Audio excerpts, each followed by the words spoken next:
should I go? Left or right?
Hey, hey, 1, 2, 3, 4.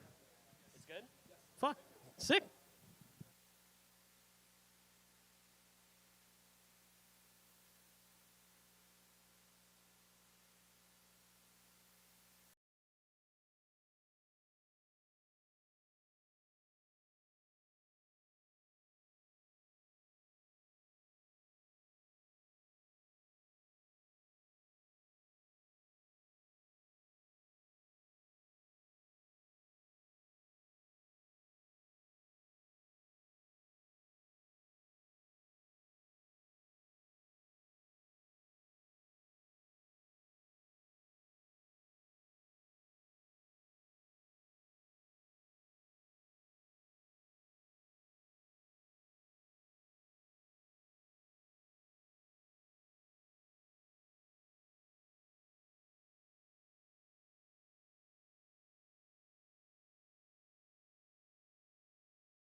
One, two, three, four. Hey, hey, hey. 1, 2, 3, 4. Checking. 1, 2, 3, 4. Hey, hey.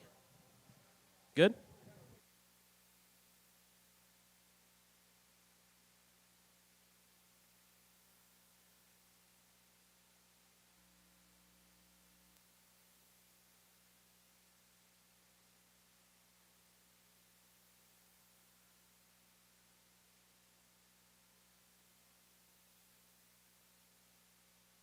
Let me check one more time. Okay. Just see if it works. It might be blown out now, so just if it's blown out, just switch it back. Check, check, check. Hey, hey, 1, 2, 3, 4. It's good now? Sick.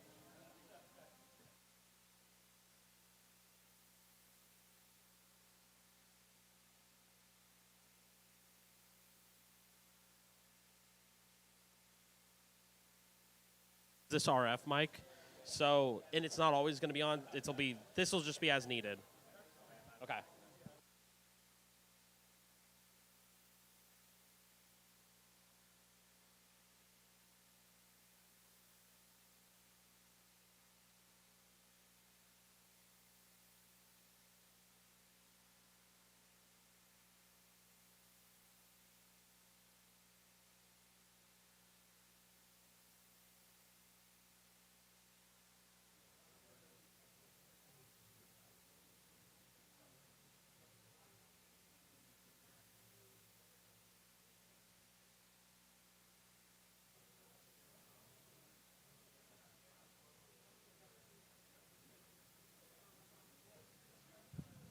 Check, check, check. 1, 2, 3, 4. 1, 2, 3, 4. Is it still weird? All right. I don't know why that is. If it becomes an issue, like you guys can't edit around it or anything, I'll troubleshoot it. But are we good for right now? Okay.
Oh, sorry. I was in my own little world. Check, check, check. Hey, hey. It's good now? All right, let's keep it. Huh? $50 on Amazon. It's worth every bit.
Check, check. Hey, hey.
Morning. Steve, right here. I feel like outside of everyone on this card, you've kind of obviously flown under the radar the most, maybe. So I guess, do you, prefer this, that everyone above you is kind of carrying the promotion of this fight, and you can kind of, lock in and just kind of focus on having a fist fight Diego Lopes on Sunday? So what's the question? Like, do you prefer that, like, being on these cards where everyone above you is, carrying the promotion, or do you see them as like, that's what I want to do, like, that's the position I want to be in right now? No, I think that setting the pace with me and Diego Lopes is the way to start this card off. For me, I prefer to be the first or the last on this type of event. I think all eyes will be on us, and you guys are going to see why. And I guess, what do you make of Diego as an opponent? Because when we see him fight, it seems very creative and unorthodox in there. But when you're breaking him down on tape, is it unorthodox, or do you kind of see tendencies and methods to the madness in there? Yeah, man. I mean, as we break everybody down, we definitely try to pick up on the tendencies and triggers and just different mindsets on who the opponent is that they're fighting. He has a lot of tape, so you can kind of do that. I think at this level, a lot of us do, and I think that me and Diego Lopes are going to set the tone and get it off right. And when you watch his fights against Volk specifically, it seems like Volk's movement very much frustrated him. So is the game plan just that simple, like, left to right movement, or are you just kind of going to plow forward and meet him? I'm just going to close my eyes and just start swinging. Yeah. Appreciate you, man. Yeah. Steve over here. What's up? Somebody you've been rocking with for a long time is Josh Hokit. You both get to share this White House card. Yeah. I got to ask you, outside of fighting, what's the biggest thing you've learned from Josh Hokit? That I've learned from Josh? Yes. That he knows how to act really well, maybe? Yeah, I don't know. He's the Josh I know is a good dude, man. He really is. Right now, enjoy his entertainment. Enjoy his performances. I know right now the shift in promoting has changed. I kind of come from like a little bit more of an honorable type of background. Martial arts used to be kind of like that, and now it's come to like an entertainment spectacle, and I can see why. And I'm not hating on it. Obviously you got to adjust to the times, and I think he's done it well. I do think that it's not for everybody, but yeah, man. I mean, I think this is what majority of people are wanting these days. They want likes, they want clicks, and he'll give them to you. And you both are very exciting fighters, so either way, you both entertain the crowd. I got to ask you, between the Incredible Hulk, Danvato, or the shy and scared Josh Hokit, which one is your favorite? The Danvate, fool. Hey, Steve over here. How you doing? Yeah. Steve, you do a lot of predictions and everything on your YouTube channel. What do you like about creating that content? And is it just about you really love the fights beyond being a fighter and you just love talking about it? Yeah, man. So I got a YouTube channel. It's Me Machine UFC, or you can go to Steve Garcia UFC. And me and my buddy Max Warren, we put together some predictions for everybody. We also kind of put together other random content and stuff. And I think I'm trying to get to a point, like I said, fighting just been my whole entire life. I train, I eat, I sleep, fighting, and I think it's got me here. But with the times, like I said, you kind of get immersed in the content. You got to get immersed in all this stuff. And honestly, I love making predictions. Not always 100% true. That's what we love about MMA, right? Not everything, not true. I should say not always like on point with everything. But they're fun to make. I don't want to like upset anybody or hurt people's feelings, but we all make predictions, and honestly, I've been on everybody's underdog list, I guess you could say, for so many years, so if anybody can do it, it's me. So yeah, I have fun with it, and I hope you guys enjoy it if you guys are tuning in. You gave Diego an A on your list of Latino-ish fighters a while back. Does he still have an A, or has that grade changed over his last few fights? No, he's solid, bro. He's solid for sure. He's done several good things in the sport. He's number 2 in the world. I mean, he's good.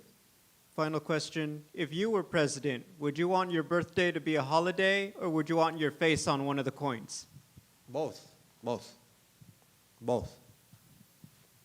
Steve, Just a couple more right here. What's up, bud? I watched a couple of your interviews leading up to this, and a lot of people present the question, like, are you excited to fight the White House? Are you excited to fight Diego Lopes? And you kept saying, like, everyone else is excited, and, like, I'm about to, get in a fight, and that's what I kind of have to focus on. Has it been different or more difficult, this kind of build-up, because of everything going around this fight, to just kind of focus on the task at hand on Sunday? Yeah, it's definitely, I've kind of been like in uncharted waters for me, you know what I mean? Like, don't get me wrong, like I've been in the UFC for 6 years now. I've done the media, I've done a lot of different things, but obviously I think it's just the magnitude of UFC, Freedom 250. And I'm excited about it, you know what I mean? I'm not trying to say that like this is not a big deal, but the moment that you start letting things get bigger than what it really is, I think it kind of sidetrack you, you know what I mean? I feel like your focus is not fully there. And I want to stay in the process. I want to, keep fight week. You know what I mean? There's a lot more of you guys here than usual. You know what I mean? This is a special moment, so I can understand why. So I'm just here for it. I'm here for all y'all's questions, and let's just knock it out today, right? And just last one for me. You just said Diego's the #2 featherweight in the world, so obviously the champion doesn't have a fight booked just yet. I guess, in your mind, beat Diego, title shot next for Steve Garcia? Why not? Why not? I think how I beat Diego Lopes is what's going to be the big deciding factor. I know Masvars, they're like, yeah, we're just going to give him this guy. But you know what? Let Sunday play out. Let Sunday play out, and then I can make my move. Yeah. Steve, one here from me. We just talked about Josh Hokit. Obviously, he's getting all those clicks that you talked about as a content creator. Yeah. Do you feel, knowing him personally, that maybe he ever crosses the line a little bit and you wish that maybe he'd tone it down? Because obviously, he got dragged off the stage at the last press conference. What are your thoughts about that line that maybe some people think are being crossed? He makes my job easy because he does all the talking. I was at the press conference. I didn't have to say a word. I just got to show up, look pretty, and just sit there. Do I think it's good for the sport? Do I think it doesn't really matter? You know what I mean? Like I said, I come from a different era. I mean, my era is really like the Carlos Condons, the George St. Pierre's. I have so many different people I could just name off. But there was just a different type of way that we promoted. It was mainly fighter-based. It was performance-based. And I'm not saying that's nothing anymore. But entertainment value has to have some extra, spins and pops and whatever else you want to add to it. And I think he's doing just that. You know what I mean? And I think that's what people want to see. Like I said, it's not everybody's cup of tea. It's not, everything he says isn't my favorite thing he says. You know what I mean? But I don't have to hold myself accountable of what he's saying. He does. He has to live and die by that sword. And I think that's a fun question to ask him. But yeah, man, he's still a good dude, whether people know the real Josh or not. He's a good dude, and I push for him every time. And honestly, I knew he was going to go do what he was going to do to Blades. I mean, you should see him in the gym, man. He's a workhorse, for sure. Hey, guys.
Ruffy, over other side. Other side. Ali. Obviously, big fight week. This obviously a one-of-one thing that keeps being built. You're fighting Michael Chandler, who is probably the most American fighter on the UFC roster. So I guess, how's this all been for you, experiencing this firsthand? Uma grande semana de luta, obviamente, uma coisa que vai acontecer uma vez na vida. E você luta contra o Michael Chandler, que é talvez considerado um dos mais americanos do elenco. Então, como é que está sendo essa semana de luta e preparação? Pô, galera, tem sido incrível tudo que estou vivendo aqui. Tem sido um evento totalmente novo, tudo muito incrível, cada detalhe.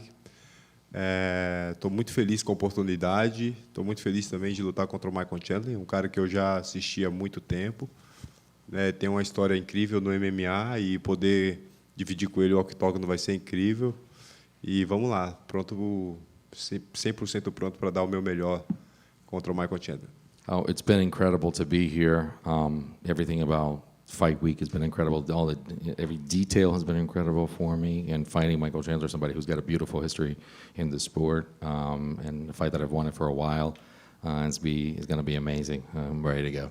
And where do you think Michael is at in his career? Because his UFC record might not be that great. He's obviously one of the more popular and exciting fighters. A lot of fight of the nights, a lot of fight of the years. So, I guess overall, what do you make of him as an opponent in there? Onde você acha que o Michael está na carreira dele? Porque, obviamente, se você olhar para o retrospecto dele no UFC, não é dos melhores, por conta de vitórias e derrotas, mas onde que você acha que ele sempre entregou lutas muito emocionantes, mas onde que você acha que ele está na carreira dele nesse momento? Cara, o Michael Chandler sempre entrega lutas empolgantes e eu acho que isso conta mais que o número do ranking. Ele já teve oportunidade para disputar o cinturão e eu acho que é pelas performances que ele tem. E por isso que eu não vou aliviar para ele no domingo. Eu vou estar entrando lá para lutar como se eu fosse lutar pelo cinturão. E é isso. Eu acho que é um cara que viveu muito, teve muita experiência, é um cara muito experiente, então tem que entrar lá 200% e eu vou dar o meu melhor. This is a guy that always delivers exciting fights, and it doesn't matter the win-loss record there. I think that's why he got a title shot, because of the fact that he delivers exciting fights, and that's dangerous. And that's why I'm not gonna ease up on him. I'm gonna go in there as if it's a championship fight, the most important fight of my life, ready 200%, and I'm going there to beat him badly. You're known for putting on very clean performances, like spectacular knockouts, but when you leave, not a lot of marks on you. Michael Chandler's usually a guy that when people leave, win or lose, they feel like they've looked like they've been in a fight. The crowd goes nuts. Like I said, fight of the years. Are you ready for that, or should we expect another clean performance from Ruffy? E a gente conhece você por performances sempre muito limpas. Você sai, inclusive, limpo. Você sai sem marca nenhuma, você pouco dano, e ao contrário do que é o caso dele, que o pessoal sempre fala que lutas com ele sempre parece que o pessoal saiu de uma luta, realmente. Então, quem que a gente pode esperar no domingo? Uma luta? Amanhã eu vou entrar para nocautear. E é isso que vocês podem esperar no domingo. Mauricio Ruffy, dedicado em nocautear. As I said before to people, I go into fights to finish fights. It's been 13 wins and 12 knockouts, and it doesn't matter what happens. That's what I train for, and that's what I want to do. I train to knock people out, and that's what I said. That's what you can expect. I look for the knockout all the time. I want to be clean, and as I said, I'm going to the octagon to finish the fight. That's what you can expect on Sunday, the Mauricio Ruffy that you know. And just last one for me, we've seen a lot of you training with Team Volk. How's that experience been? And I guess overall, what's the biggest thing you've learned from that team? E, obviamente, uma última pergunta dele, treinando com o Volk, como é que tem sido isso? Como é que tem sido a experiência de ter treinado com ele? Como é que é a experiência, de uma maneira geral, de fazer parte da equipe? Muito especial. O Volk é um ser humano incrível, um atleta incrível. Tenho aprendido muito, muito com ele. Ele tem me mostrado um modelo de campeão que eu também quero ser. E tem sido muito aprendizado, tenho aprendido muito. I'm very, very, very blessed by God to have the opportunity to be a part of it. Só mais uma pergunta em português. Eu trouxe uma mensagem do seu treinador antigo, eu vou te mostrar, mas a pergunta é: o que significa o evento para o Brasil, o país? E você pode pensar ou achar existe um lugar no Brasil icônico como Casa Branca, onde vocês podem fazer lutas? So I did bring a video from one of your former coaches, and I'll show it to you later, but he has a message for you of support. And when you think of with this event, what does it represent for Brazil as a country as well to be in something like this? And is there a place in Brazil that would be as iconic as the White House? Can you think this would be amazing to have in Brazil? Cara, muito legal tudo isso que nós estamos vivendo. No Brasil temos muitos lugares especiais, muito especiais. Não sei da proporção da Casa Branca, não consigo te afirmar isso, mas tem muitos lugares especiais. Os brasileiros amam esse esporte, vivem esse esporte, torcem muito por esse esporte. E eu acredito também que esse UFC na Casa Branca vai nos levar para um próximo nível. Eu acredito que o UFC é o maior evento do mundo, sem comparação, mas depois do que vai acontecer no domingo, ele vai se tornar muito maior. Eu tenho absoluta certeza disso. E eu estou muito feliz por fazer parte desse momento.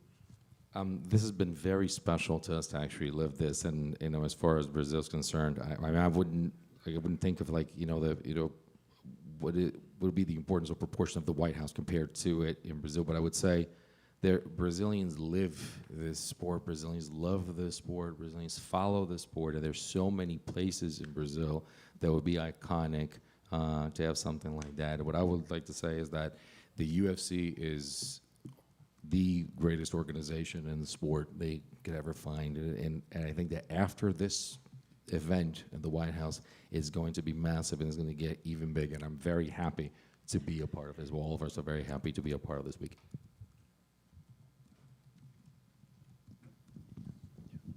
Mauricio over here. Some people are saying Alex Pereira is going to become the GOAT if he wins his third title on Sunday. What's your thoughts on that? Who would be your GOAT if Pereira wins? Algumas pessoas dizem que se o Alex ganhar o terceiro cinturão no domingo, ele se transforma no maior da história. Qual que é a tua opinião sobre isso?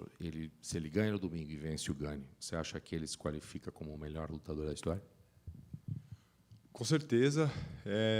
Na minha opinião, ele já é um dos maiores da história, mas depois dessa vitória no domingo, eu acredito que ele será com certeza o maior da história, com 3 cinturões, 3 categorias diferentes. Ninguém fez isso, então é indiscutível. Com certeza ele vai ser o 01. For sure. I mean, he's already one of the greatest athletes in history, but if he wins on Sunday, obviously the best 3 belts in 3 different weight divisions, for sure. He wins on Sunday, he gets that. No one has ever done that. He'll be undisputed. He'll be definitely 0-1 in the books. Ruffy over here. Ruffy, some people think perhaps Chandler will want to replicate what Benoit Saint-Denis did in your fight. Can you talk about how much you've grown in your skills since that fight with Benoit? Alguns voltam ao ponto de que talvez o Chandler vai tentar replicar aquilo que Benoit Saint-Denis fez lá contra você. Você poderia comentar o quanto você cresceu desde a tua luta contra o Benoit Saint-Denis até agora? Claro, eu estou sempre buscando evoluir. Nesse esporte, a gente tem que estar sempre evoluindo. E o meu objetivo é ser o campeão do UFC. Então, eu sei o quanto que eu preciso me dedicar e me entregar. E cada passo que você tem é para o seu próprio amadurecimento. Então, eu tenho amadurecido bastante, tenho aprendido muito. O plano do Rafael Fiziev também era fazer a mesma coisa, me derrubar e me agarrar, e eu consegui performar, e tenho me dedicado bastante nisso, e estou buscando performar cada vez mais.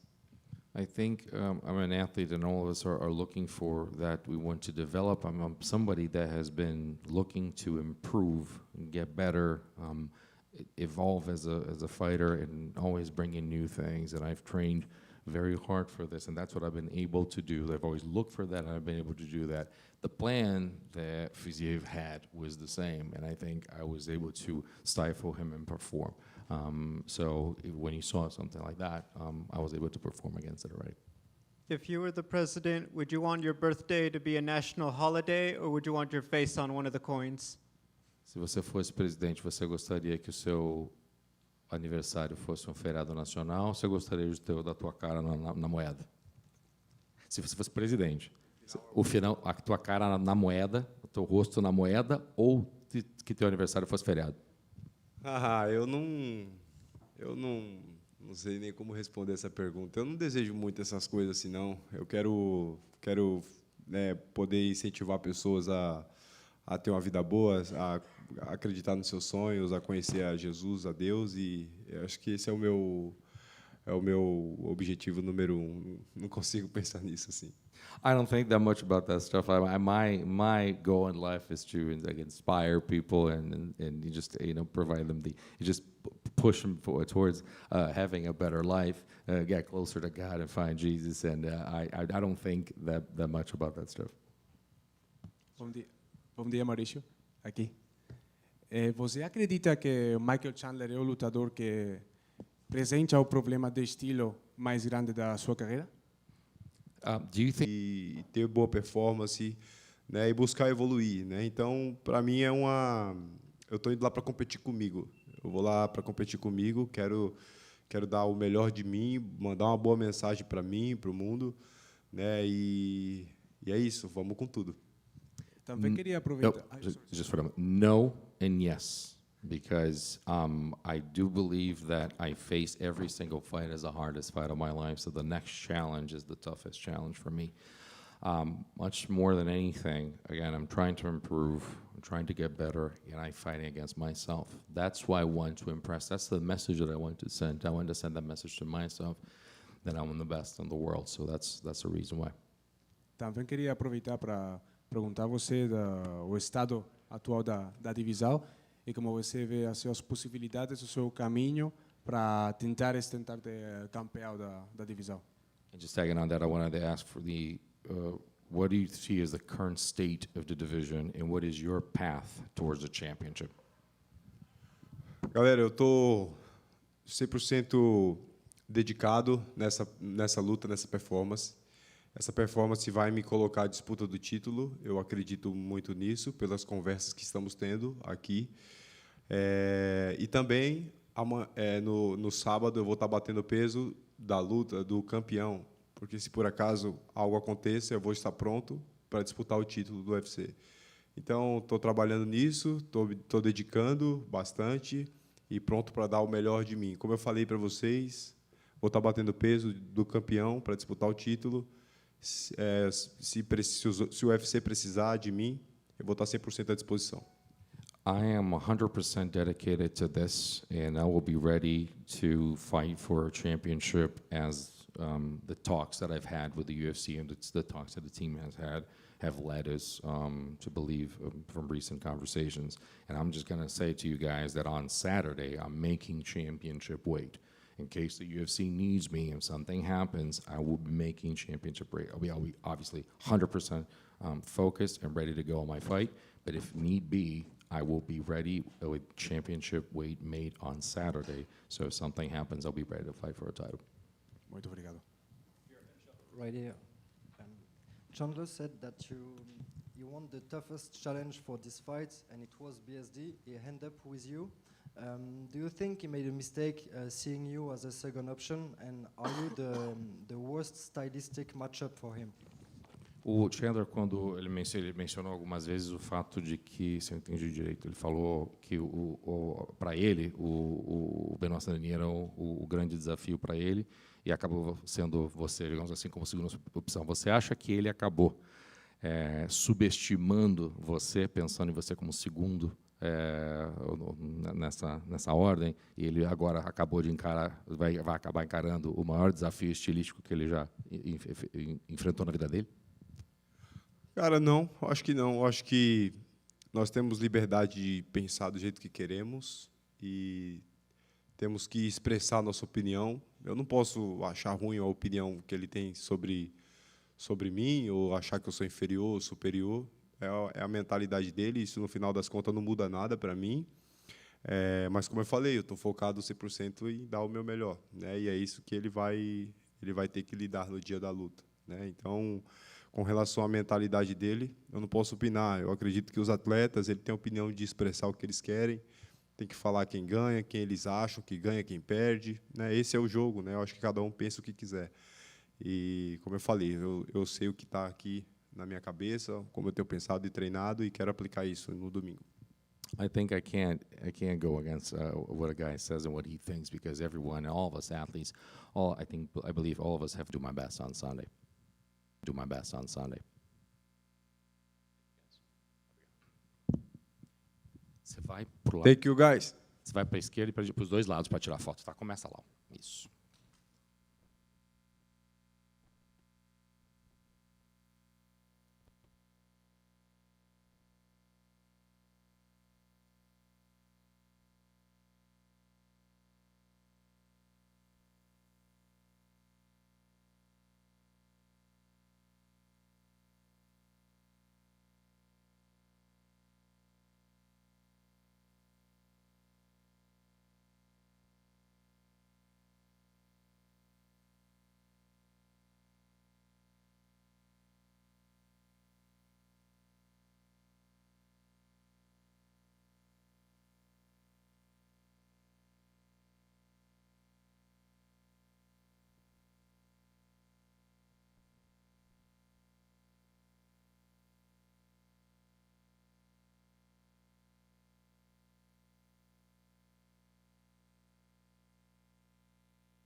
Wow.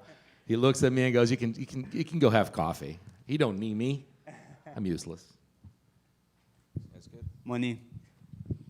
Diego, right here.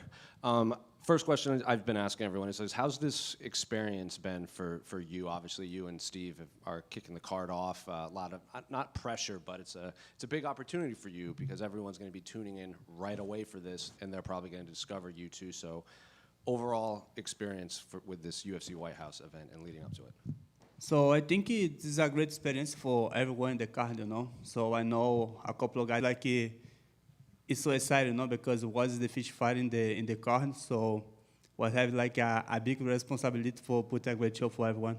Have you been able to go see the octagon and step inside it all, or are you going to be, when the first time you enter Sunday, is that the first time you're going to see it? No, yeah, Sunday is the first time. It's still just in the hotel, do a couple of things for promotion of the fight. I just seen the photos, videos. Maybe I think tomorrow I was have one thing to do in the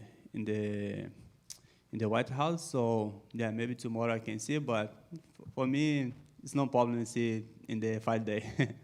And I've seen some interviews with Steve, and he said, you and him are going to meet in the middle. You're going to throw down until one person takes a step back. Is that what you're expecting from Steve Garcia on Sunday? Yeah, this is my expectation, I think he have a perfect style for me. I like this. I like the crash car, So this in the chaos is where I'm the best guy. We interviewed your teammate Alessandro before his fight, and he said Alexa inspired him, it set the tone, and he wanted to do it for you. We saw the video of you reacting, so are you carrying the momentum of your team into Sunday? Oh man, this is amazing for us now because everyone's coming up again. Alexa take a great win, Alessandro take a great win. Now it's my turn, you know. It's my turn for keep it win for the team.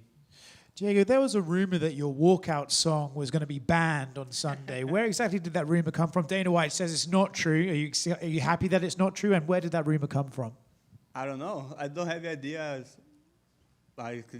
where this is coming from. You know, the people just talking for talk. I don't know what happened. I don't know the people say this. I don't know why the people post this.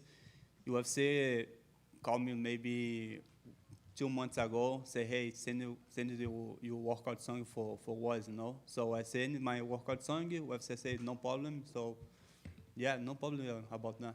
I saw yesterday you were kind of training next to Alexander Volkanovski. Was that cool to see an old opponent? Is it a bit awkward? What's that like to train next to him? So it's it's normal. Was is a fight, you know, was close in the different place in the world. So it's no first time I'm crossing in the workout room. So yeah, he's always a great energy. If he fights Movzar next, who do you see winning that fight? How does it go? Oh, this is a great fight. No, I think still Volk is here for defend the belt. Just one more. Do you feel like when you come out to that song, it's going to be all over Mexico, you know, fight and Brazil obviously, but Mexico specifically. Have you felt the magnitude of what you entering with that song and having both flags out there at the White House? Have you felt that magnitude? So I don't think about that, you know. So I just enjoy the moment. I just enjoy my workout song. I just enjoy my journey to the cage, you know. So I know a lot of people, important people in the building. I know it's every people in the world watch the fights. So, but for me, it's my moment, you know. ¿Qué tal, Diego? Bienvenido. Bueno, hace un tiempo atrás pedías mucho por una oportunidad y hoy eres una de las caras más reconocidas de la división. ¿Qué parte de ti te ha costado más no perder en todo este camino? A while ago, you were asking for an opportunity, and now you are the face of the franchise in so many different important events. What is the thing that has been harder for you to just kind of lose in the track in this? What part of yourself did you actually have more difficulty leaving behind?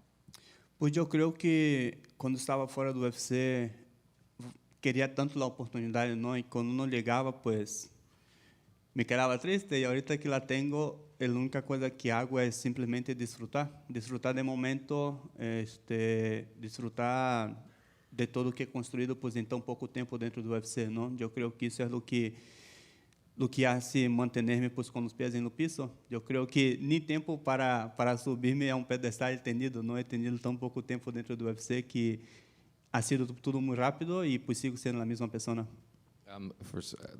For such a long time, I've asked for it, and it wasn't happening. I wasn't getting. Obviously, I was getting sad, and then I got it. So I think the fact that I've had been fortunate to have so many opportunities. This is what actually kept my foot on the ground. I've had an opportunity to go on a pedestal already because of the way the rise has happened, but this was my time to be it, and I didn't. And I think this is amazing just to be very grateful with every opportunity I've gotten in such a short time in this organization. Bueno, ¿qué versión de Diego López sientes tú que es la más peligrosa? ¿La que antes no tenía mucha hambre de toda esta guerra o la que ahora tiene algo que perder? Which version of Diego Lopez do you think is more dangerous? The one that before did not have this hunger for battle all the time, or the one that now has a lot to lose, obviously, because of everything that you gain?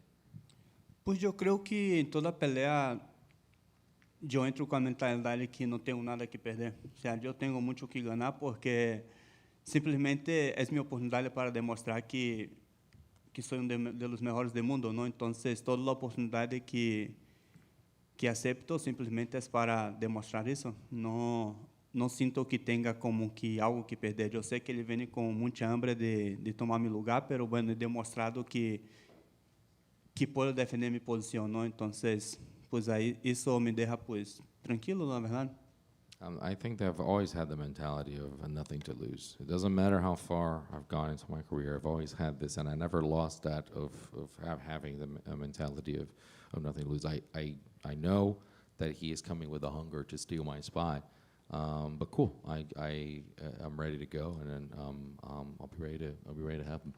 Y la última de mi parte, ¿qué te enseñó la espera que no habrías aprendido si el éxito habría llegado antes? What did you learn from the wait because of the fact that success, would have come before? What did waiting for success and having to work so hard for it teach you as opposed to just having success early? Yo creo que lo que aprendí fue que las cosas llegan en el momento exacto, ¿no? Às vezes queres tanto una cosa que não la logras, simplesmente se te va.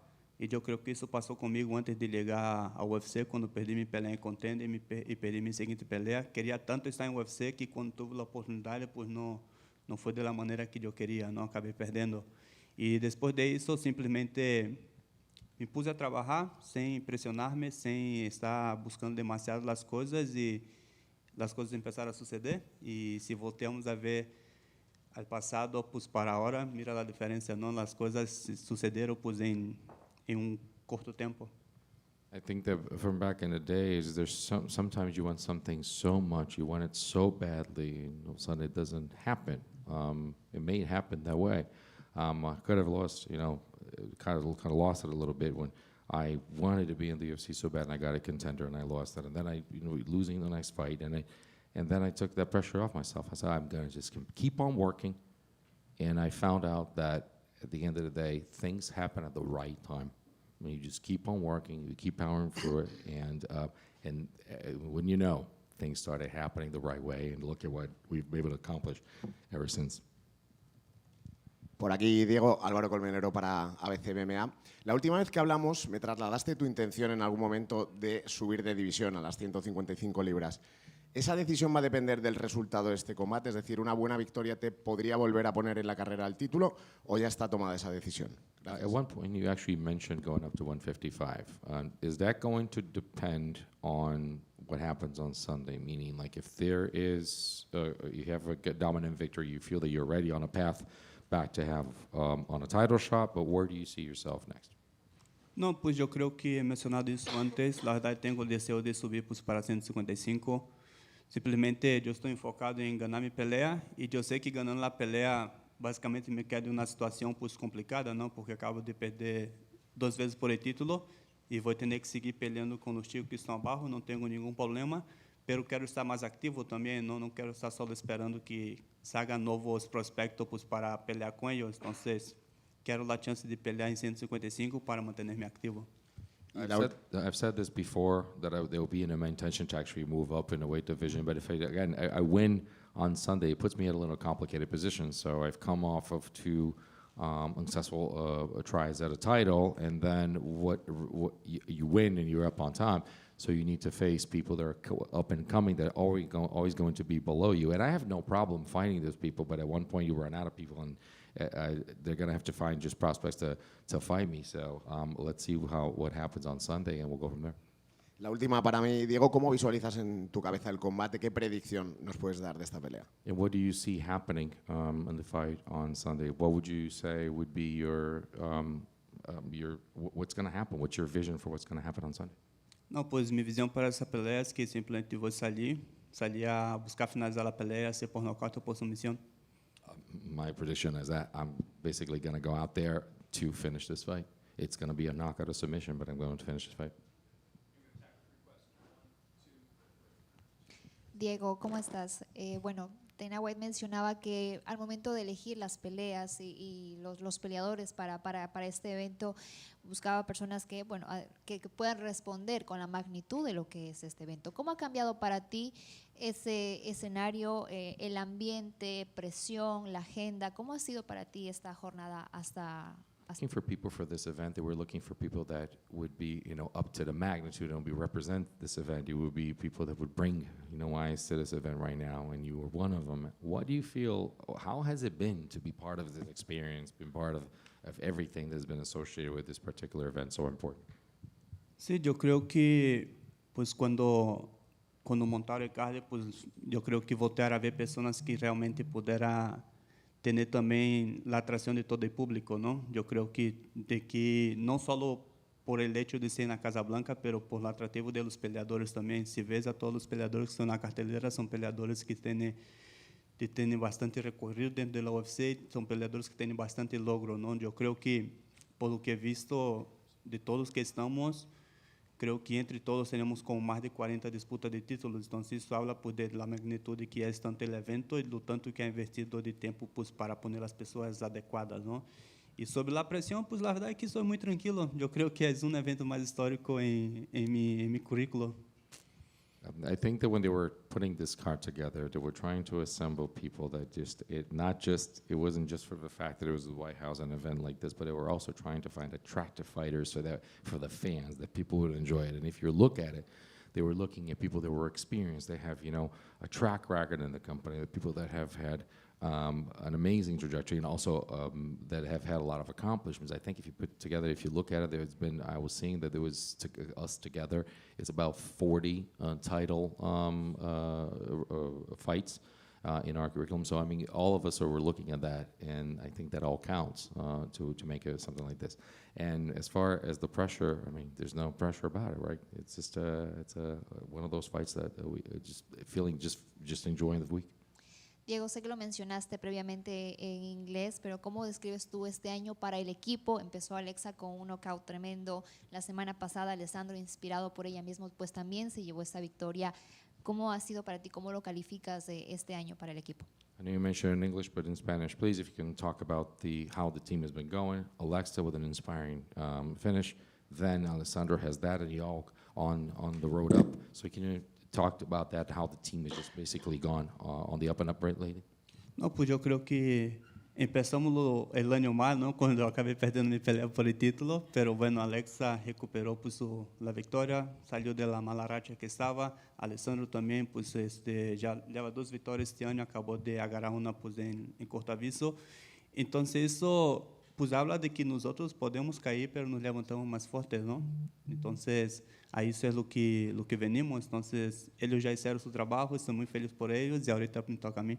I think it's been a great year. I mean, the year didn't start so well with me not winning my fight, but then Alexa comes in and just gets a win. She was coming off of a loss as well and just gets a great win. Alessandro gets 2 wins in the same year and got one recently on short notice as well. And I think all of this goes, and now here I'm in this event, it all goes to show that we can get knocked down, but we can get back up even stronger. So it just goes to show that we're a very strong team. La última de mi parte, bueno, son 3 años ya desde tu debut en UFC, pero el camino para llegar allá ha sido largo, un camino de superación, de mucho trabajo en México, la complicidad y el trabajo en equipo también con Alessandro. ¿Cómo describes tú ese camino que te trajo hasta UFC y que ahora te tiene en Casa Blanca? ¿Te lo imaginabas en algún momento en el pasado? And it's been 3 years on your path over here. We know what you've gone through in Mexico, and then obviously the team together with Alexa and Alessandro. Can you just describe, because now you've gone through so many of these events, and here you are now at the White House. Did you just envision this 3 years ago when all this was happening? Sí, pues la verdad que ha sido un recorrido pues muy largo afuera del UFC, ¿no? La verdad yo y Alessandro hemos trabajado pues demasiado pues para tener ese espacio que tenemos. Afortunadamente, de quando chegou a oportunidade, pues hemos podido aprovechar cada una de ellas, ¿no? Que es lo que me ha dado pues, el lugar que estoy teniendo hoy, ¿no? Que me ha dado este lugar. Y yo, como te digo, todo es en un momento exacto, ¿no? Todas las cosas pasan cuando tienen que pasar. Entonces, yo creo que es el momento exacto de todo lo que está pasando en mi carrera ahorita. Y es la clave pues, para el suceso que estoy teniendo, simplemente es eso, ¿no? Haber trabajado tan duro y poder pues, ahora tener la recompensa.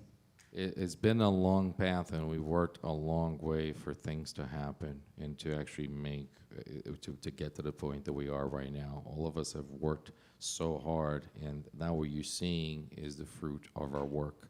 What the point is to being here is that at the end game of this is the hard work that we put, I think we made the best of our opportunities, and every opportunity that was given to us, we were able to take it and make the best out of it. And this is here, being here right now, is the fruit of everything that we've accomplished so far in this organization. So it goes to show again, if I could come back and just tell you what the secret for this is because of the fact that hard work and discipline were the keys to it. Diego, no tan solo hablaste de la posibilidad de subir al peso ligero, sino que hablaste de que te gustaría enfrentar al actual BMF Charles Oliveira. No, yo no dije eso. No confunda las cosas. Yo no dije eso, hermano. Es una cosa que no me gusta mucho de la media ahorita es eso. Siempre cambio las cosas. Me hicieron la pregunta. Si yo subiendo para 155, estaría la posibilidad de pelear con Charles. Y yo respondí, si me dan la oportunidad, yo voy a pelear. Yo nunca pedí para pelear con él. No, claro, no estoy diciendo que tú lo hayas pedido, pero en el caso Just to be clear, the question implied that you said that you were going to face, that you said you would face Charles Oliveira. You like to face Charles Oliveira for the BMF, and that never happened. There's something I don't like about the media these days. It's like you're taking things out of context and saying things. They asked me the question, would you take the fight? Yes, I would take the fight. I did never say anything about it. I want to fight Charles Oliveira for the BMF. So let's just make it clear. I never said I wanted that. I said I would accept a fight if given a fight if I was in that division. So we'll start from that. Ahora reformulando la pregunta. De subir a la 155 y que esa pelea se presente, ¿cómo crees que los estilos se emparejarían entre tú y Charles Oliveira? Just to rephrase the question, if you move up to lightweight, and if a fight for the BMF happens, you and Charles Oliveira, how do you think is the matchup in styles between you and Charles? So if this fight is happen, yo creo... perdón. Bienvenido. Si la... Desde pobre. Ok. Se a pelea llega a passar, pues eu creio que temos um estilo muito parecido, não? Ele tem muito bom jiu-jitsu, eu também tenho muito bom jiu-jitsu. Temos o strike, la verdade, como um pouco similar. Talvez ele deve pegar um pouco mais duro por ser da categoria de arriba, pois isso lo saberemos se llega a passar a pelea, não? Pero eu creio que é uma pelea que encaja muito bem com o meu estilo de pelea, não? Eu creio que seria uma pelea pues divertida se quer de arriba, seria uma pelea divertida se for para abaixo também. Então, assim, eu creio que não seria nenhum problema e seria uma pelea pues bastante entretenida. I think the styles match really well because we both have high-class jiu-jitsu. Obviously, we're both great strikers, but I think that maybe he hits hard because he comes from that division. All we would know is obviously if we go up to that division and if the fight happens, then we have to see what happens. But I think as far as the styles are concerned, it'll be a great fight because if the fight stays standing, it's pretty entertaining. If the fight goes to the ground, the same. I think if it does happen, it would be a very entertaining fight. Muy buenas, Diego. ¿Qué tal? Te quería preguntar, porque hemos estado hablando un poquito de tu carrera, cómo has ido evolucionando, lo difícil que fue el comienzo, cómo acabaste disputando oportunidades titulares y la buena estima que te tiene la empresa. No sé si lo habías pensado, pero si no me equivoco, eres el único luchador que ha estado en UFC 300, en UFC Freedom 250 y en la esfera, ¿no? Es un poco como lo que ha hecho Jim Miller, pero versión eventos emblemáticos. Quería preguntarte por esto, por cómo lo ves y qué valoración haces. About, again, talking about your path to all of this and the fact that you're disencouraged by the past and you just kept working hard, that you made things happen, and then became, again, the face of the franchise for many of these fights.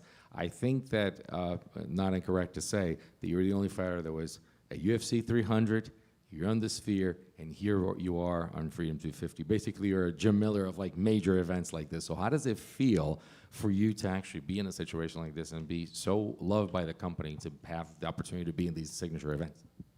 Pues eu creio que isso habla por de grande trabalho que hemos hecho em tão pouco tempo, não? La verdade é que sou muito agradecido por todas as oportunidades que me ha dado o UFC e la verdade é que he aproveitado cada uma delas, não? Porque às vezes muitos peleadores têm a oportunidade de pelear em grandes eventos e acaba pues não dando el ancho, não, ou seja, não podendo fazer uma boa apresentação. E eu creio que desde o primeiro dia que pisei dentro do octógono do UFC, eu creio que he podido demonstrar de lo que sou capaz, não, ganhando ou perdendo sempre pues salgo a pelear e eu creio que é o que me ha dado a oportunidade de pelear em esses eventos históricos, não, e isso pues me deixa bastante contente comigo, bastante feliz com o trabalho que hemos hecho.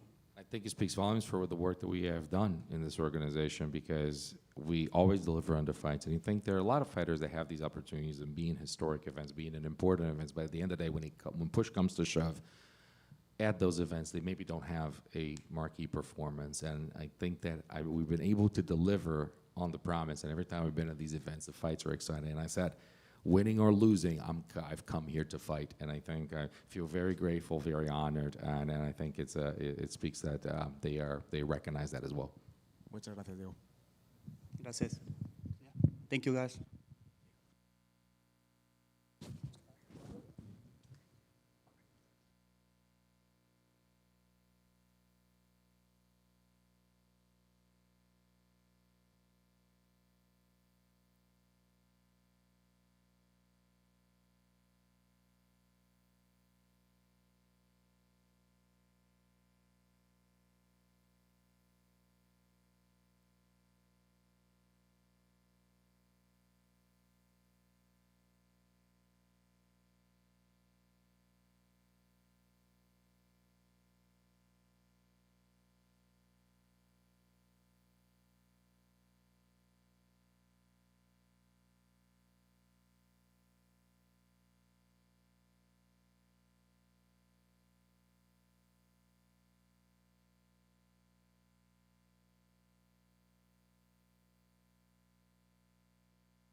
You guys good? Good. Aiemann, other side, right here. Yep. Hey, what's up, bro? How are you? I've been asking everyone this. I guess just how's this experience just been for you on the build-up? Because it's one thing to get announced and then go through camp, but to actually be here and be part of this one-of-one event, all the media that you have to do, and just everything. How's everything been for you on your side? It's been great. You know, the 16-year-old me, you know, he knew we'd make it here. Duties now. You know what I mean? I feel like it's part of it all. It's part about getting my name out there. You know, I won my 7 fights, you know, kind of quiet in the background and didn't get much media attention. You know, I've been telling everybody I felt like Clubber Lang, you know, doing my work in the background, winning my fights, and nobody knows about me. And boom, all of a sudden I'm here, I'm at the White House. And everyone's like, who is this guy? What is he doing here? But, you know, there's quite a story. And I just released a documentary on YouTube. If you guys want to know how I got here, it'd be cool if you guys watched it. And it's one thing to fight on the White House. It's another thing to be fighting Sean O'Malley on the White House. He brings another audience entirely that maybe only watches fights when he fights, maybe not just MMA as a whole. So I guess is that in the back of your mind too, that you get his audience too, essentially? Yeah, I get exposed to his audience and people now who have probably never even seen the UFC or MMA before, being at the White House. It's nice fighting these big names because you get a lot more eyeballs. You know, like my experience with Jose Aldo was wild. You know, the build-up to fighting Jose Aldo, like even my mom called me. She's like, "Oh my God, I can't believe you're fighting Jose Aldo. I love Jose." You know, she's been watching him for 20 years. You know, he's been on top for a long time, that guy. And a lot of people in Montreal were like, "Oh, listen, we're supporting you, but please don't hurt him too bad." You know, and then you see the guy tries to kick my head off. It was pretty funny. You know, very interesting. I got a lot of death threats too. During the build-up of that fight, Jose had a lot of hardcore fans, and people didn't even want me to make it to the octagon. It was very awkward, but Sean's fans have been generally much nicer. 0 death threats, which is cool. People making fun of me is okay. I feel like that's cool, but the death threats was wild, you know. But you know, he's been on top for a long time, Aldo. So it is what it is. And to go off of that, you know, you got through Aldo's striking, you got through Cheeto. I guess what does Sean present that you haven't faced in your last couple of fights? A different type of striking problem. You know, I feel like Aldo was the boogeyman. You know, he's the fastest striker I've ever faced. His speed is incredible, and he throws at everything he has. He has an immense amount of power in his strikes. You know, Ciryl has crazy power also. He has the most knockdowns in bantamweight UFC history. Sean, I don't think his power is based on like one-shot kill power, where like he walks up to you and he hits you on the head like Aldo and Ciryl. He has more like timing and counter striking. You know, like if you fall into a gap and he hits you when you don't expect it, he'll put you down, he'll put you out. He's fast, but I don't think he's as fast as Aldo. He doesn't have that blinding speed, but he's got good footwork. I think footwork is his best skill set. I think he's, you know, he moves around the ring really well. He hits and then tries not to get hit back. And but I think I have the better striking. I feel like people are going to be surprised. You know, just because my striking is not as traditional doesn't mean it's not as good. I feel like mine is very unconventional, awkward, and it presents unique problems, which is much harder to imitate in the training room. And you know, we'll see if I can cause a lot of problems for him and win the striking. I think I'm a better grappler and a better wrestler than him too. You know, I've been a black belt since 2017, and you know, I've wrestled for a long time. And you know, if there's an opportunity there, I'll take him down. If not, I'm going to keep it striking the whole time. And to go off of that, you know, I've watched a couple of your interviews, and you keep saying like pressure on Sean, but you said Sean's very good at counter striking. So I guess how do you combat that while also implementing the game plan that we don't know your game plan, but you're saying pressure. I guess how do you combat that counter striking while implementing? Well, I don't want to give too many details, but there's a way to put pressure without falling into any gaps, and it's all about approach. You know, like I was telling people before, everybody knew when Sean and Merab were fighting the first time, Merab was going to shoot, and he took him down every round. And when they had the rematch, everyone knew for certain Merab was going to shoot. There was no doubt Merab was going to shoot, and he still took him down. Even though Sean knew, even though his coaches knew, we all knew, the whole world knew. I don't think it's about knowing. I think it's about understanding the approach and executing, right? So, you know, people have to change their approaches and change how they execute in the fight. And I'm expecting that round 1 won't look like round 2 against Somali, and round 3 won't look like round 2. So I'm looking to adapt throughout the entire fight. As the fight goes, I'm going to be adapt. You know, Mayweather said it best: the best champions adapt to anything.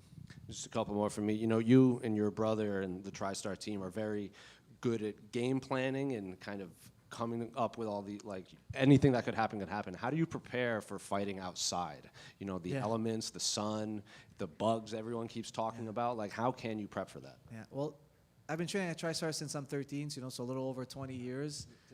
This year's the first year we had air conditioning in the gym, which was a nice little plus. It's, you know, just... What's the story? On themselves. What are your thoughts on that? Well, it's haram, you know. You're not supposed to. You can't get buried in the Islamic. Other side, right here. Are these, you know, fighting at MSG, debuting at UFC 300, fighting at the White House? In your mind, I imagine this is how you would want your career to be going at this point. But I guess when you reflect, do you feel like you're ahead of schedule in terms of your MMA career, or is this just kind of right where you always knew you'd be? I wouldn't really say that I've had a schedule, but I feel like I'm grateful for all the opportunities that I've been given to compete at big events and in exciting places. So, you know, this is definitely the biggest and most exciting that I've been a part of, and overall just feeling really grateful for the opportunity, and yeah, it's a blessing, so want to make the most of it. And to kind of go off of that, feeling like this is the most exciting moment that's happened, how do you kind of put that aside in preparation, or do you put that aside and you kind of want to live in this moment? I mean, for me, every day is just trying to improve and get better, and I'm, again, grateful, and I love what I do, so, you know, yeah, just grateful, and I don't really try to, like, minimize it or diminish it at all. It's something that I told him at that time in 2019 that I was going to fight in the UFC, and he asked if I needed an agent. And I said, I think you're a little busy, but he's put in, you know, a good word for me, obviously, getting on this card. So, yeah, pumped to perform in front of him again. You mentioned that. Would you say it is more relieving or more pressure? Because of all the fighters, you're the one who's interacted with him the most on the card. I don't know. I mean, our relationship has been unique. It's been something that's very, you know, I've appreciated it a lot because, obviously, as somebody who is as powerful and busy and, you know, doing all the things that he's doing, he does take time out of his day to, you know, give me a call once in a while. Been golfing with him a couple of times, and it's surreal to be able to do that. I grew up in a town of 5,000 people in Wyoming, and to be able to like golf with the president and hang out with him is like unbelievable. And so I'm just really grateful, and I really just appreciate how genuine and authentic he is all the time. The way he acts in the media and all the videos that I've seen is the same way he acts when he's around me, and it's really cool to spend time with him. So overall, I'm just pumped to be able to, you know, be part of this event, and it's really cool. Quick fun one. If you were president, would you want your birthday to be In wrestling, also in football, so you know he's a real legit athlete. I mean, not a super experienced guy in MMA. Doesn't have a ton of fights. So him against Pereira, I think it'd be an interesting fight. I think if they both win, then that's the matchup to make. It'd be interesting to me. Bo, oftentimes we hear fighters say no matter how big a stage gets, it's just you know, two people locked in an octagon getting ready to fight. There are actually elements this time, you know, weather and heat, humidity, potentially even bugs, like that sort of thing. How different does that make it, and how do you prepare for something like that? Yeah, well, you know, training outside, down at American Top Team, we actually, you know, captured a bunch of mosquitoes, put them into the training sessions, you know, in the gym with us, so we're used to that. But yeah, I don't know. I think that for me, again, yeah, as you mentioned, you know, you're focused on the fight and what you can do and what you.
Dog, fucking tune in to Joe Tony, dog. But like, the down Vato's been bad on me. Hello? Oh shit, dog. Hey, the down Vato's been bad. Hey, he's been down fucking bad, homie. You know what I'm saying? It's like, do I have to kill a man, you know, to get these hyenas respect, homie? Let me move around for a second. Hold on. It's like these tortas be coming over. They be like, I can't get a real hyena, you know what I'm saying? So it's like these tortas be coming over on me, and it's like they lay down on my bed. They fall off on both sides of the bed, dog. Oh, fuck. Tough crowd. Okay. Hey, dog. Hey, last Christmas, like, these tortas be so big, dog. Last Christmas, I took a picture of this torta, and the picture's still being printed, dog. Fucking no laughs, dog. Come on, this is good shit, homie. Like, hold on, dog. Hey, what do you call, let's see, hold on. Hold on, Josh is coming out, dog. Hold on. Hey, what do you call oh shit, dog. This is why I don't do stand-up comedy, dude. I'm bombing right now, dog. Hey, these tortas be so wild, dog. She told me she's gonna make me French toast, dog, and she got her tongue stuck in the toaster, dog. Nothing, guys. Fuck, dog. I'm never doing this shit again, homie. All right. Was that a minute? Okay,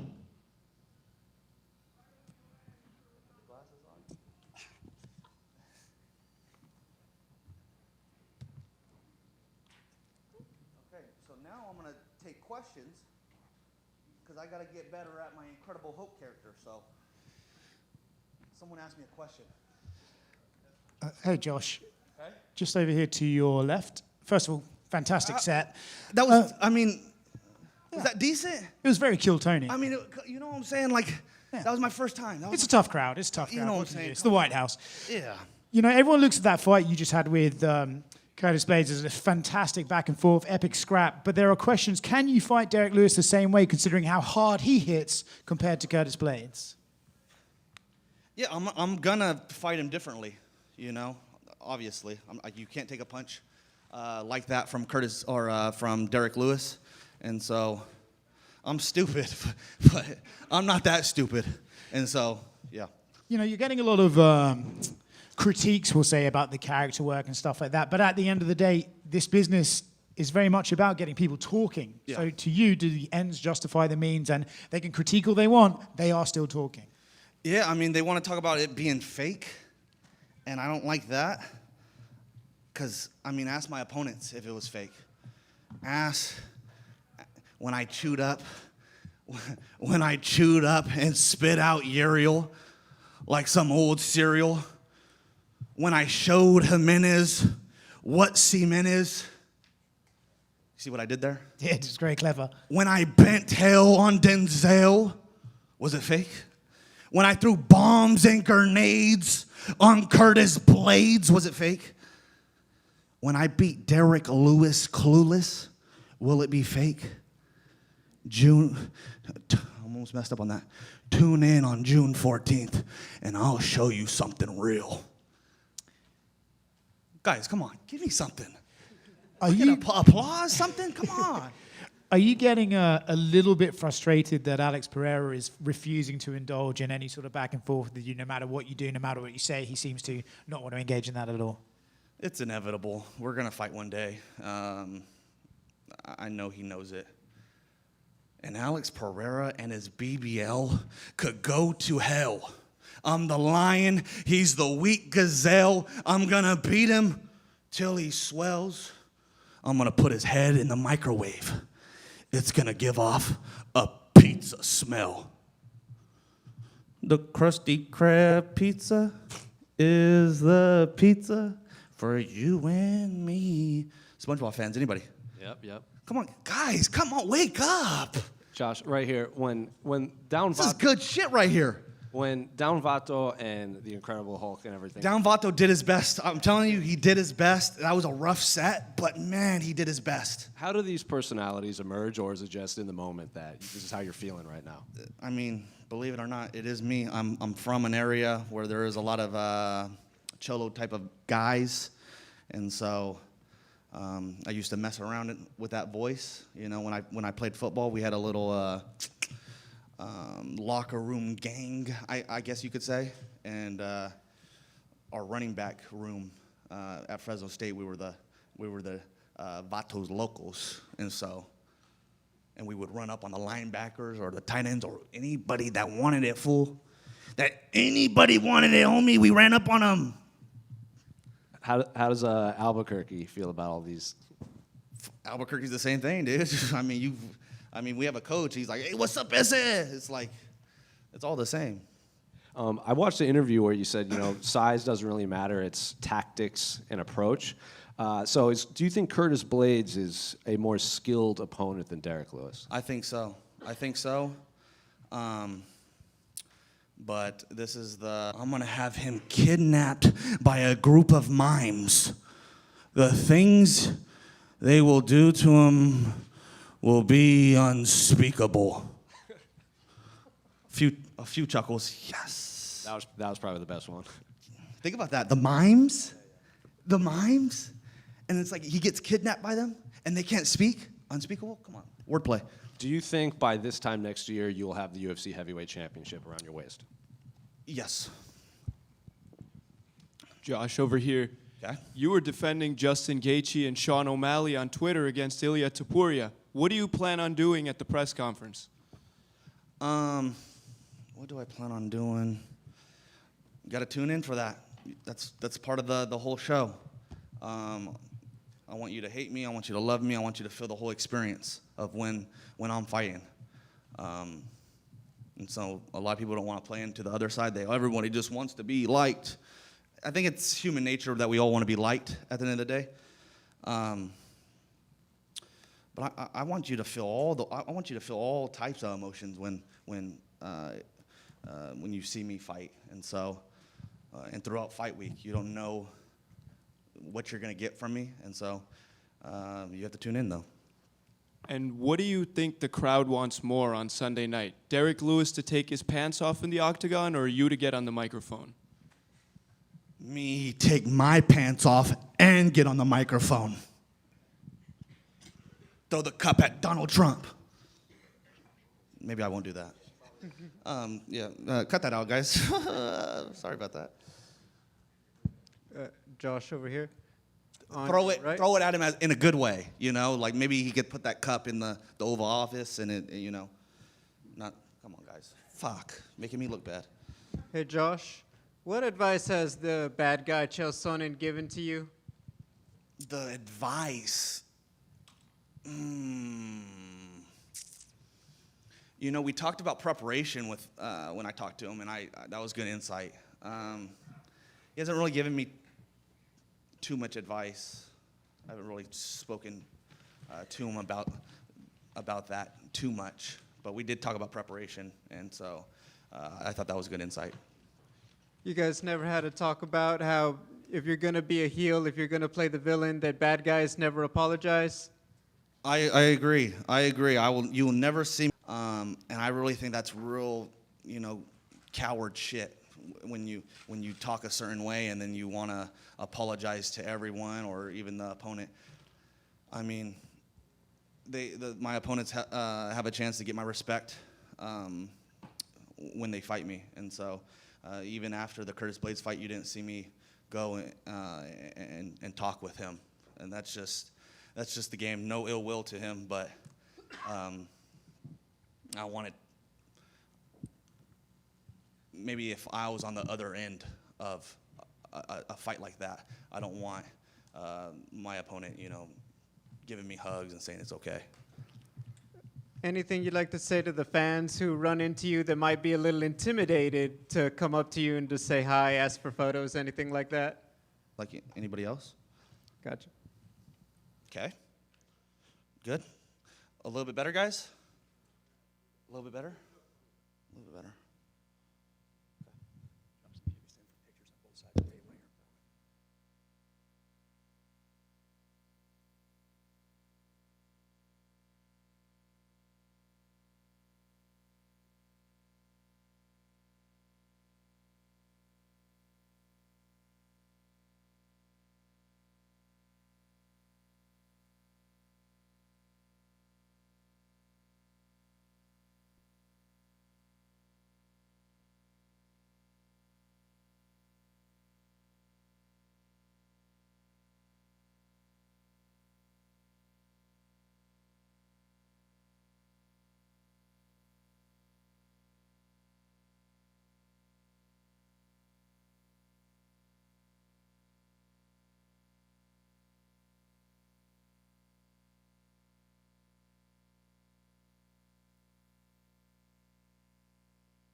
What's the strangest place they've had to come drug test you?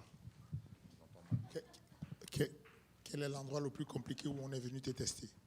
Oh, no, I remember my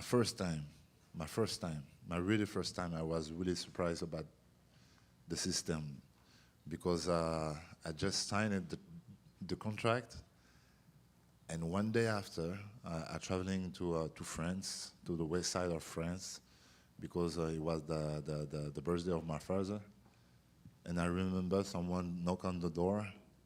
Hey, Ciryl is for you. Like, I say, who?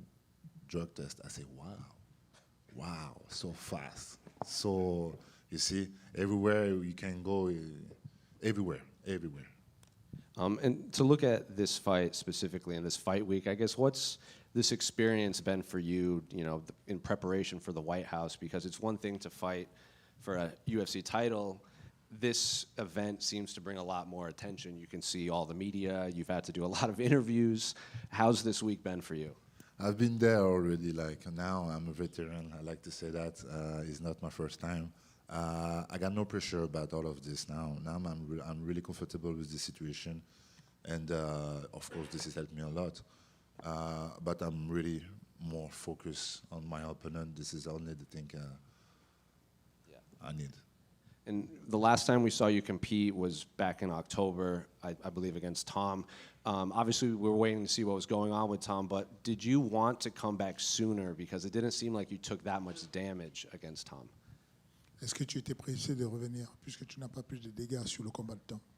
Yes, of course. Just after the fight against Tom's, we returned to the gym just 1 week after the fight because we're looking for something really quick to come back to the cage. Unfortunately, it's not happening, but we are here, so I'm also happy to be here. And Alex is obviously very popular. He's one of the more popular fighters on the roster.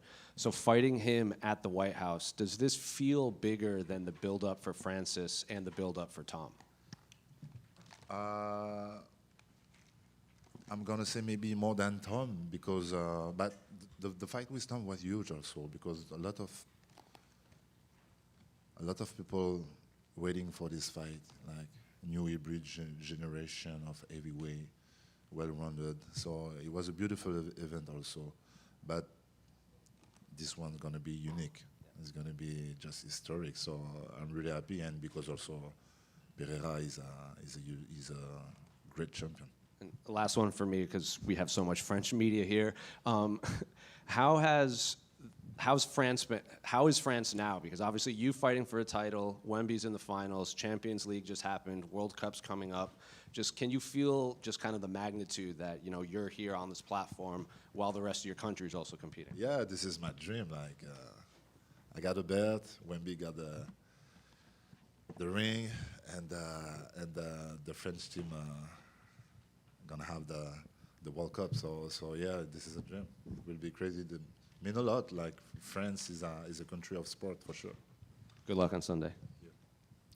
Just right here, Ciryl. Just here. Do you may want to say something about the sentence the UFC used in the embedded video? You say you want to knock him out. I think it's not the exact thing you want to say. Maybe you want to say something about it. Yeah, it was not exactly my word, but this is the game.